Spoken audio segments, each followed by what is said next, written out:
അറിവും ജ്ഞാനവും തമ്മിൽ വ്യത്യാസമുണ്ട്. നോളജും വിസ്ഡവും തമ്മിൽ വ്യത്യാസമുണ്ട്. നിങ്ങൾ മാപ്പ് കണ്ടിട്ടുണ്ടല്ലോ, ഭൂപടം എന്ന് പറയുന്നത് ഒരു അറിവാണ്. ഭൂപടത്തിൽ അടയാളപ്പെടുത്തിയിരിക്കുന്ന അതിരുകൾ അറിവാണെന്ന് നമുക്ക് മനസ്സിലാക്കാം. ഇപ്പം പാലക്കാട് ജില്ല കേരളത്തിൻ്റെ ഭൂപടത്തിൽ അടയാളപ്പെടുത്തി വെച്ചിട്ടുണ്ട്. പക്ഷേ യഥാർത്ഥത്തിലുള്ള പാലക്കാട് ജില്ല അതാണോ? ഒരിക്കലുമല്ല.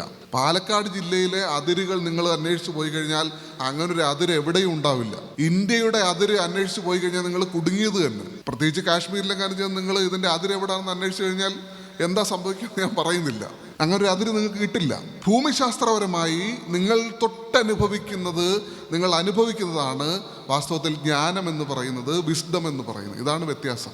ഈ യഥാർത്ഥത്തിലുള്ള വിസ്ഡത്തിലേക്ക് എത്തിച്ചേരാതെ അറിവിൽ മാത്രം ഒതുങ്ങി നിൽക്കുമ്പോഴാണ് മനുഷ്യർ അവരുടെ പ്രാഥമികമായ സ്നേഹമെന്ന് പറയുന്ന വികാരത്തിലേക്ക്, കരുതലിലേക്ക്, വാത്സല്യത്തിലേക്ക് എത്തിച്ചേരാൻ കഴിയാതെ പോകുന്നത്.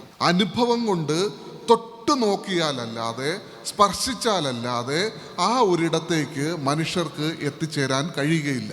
ഈ ഒരു ആലോചനയാണ് ഞാൻ മുന്നോട്ട് വയ്ക്കുന്നത്. വാസ്തവത്തിൽ മനുഷ്യർക്കുണ്ടാവേണ്ടത് അനുഭവം കൊണ്ടുള്ള അടയാളപ്പെടുത്തലുകളാണ്. ഇത്തരത്തിൽ അനുഭവത്തിലൂടെ അടയാളപ്പെടുത്താനുള്ള ഏറ്റവും സവിശേഷമായ മാർഗമാണ് ഭാഷ എന്നതാണ് ഞാൻ പറഞ്ഞു വരുന്നത്.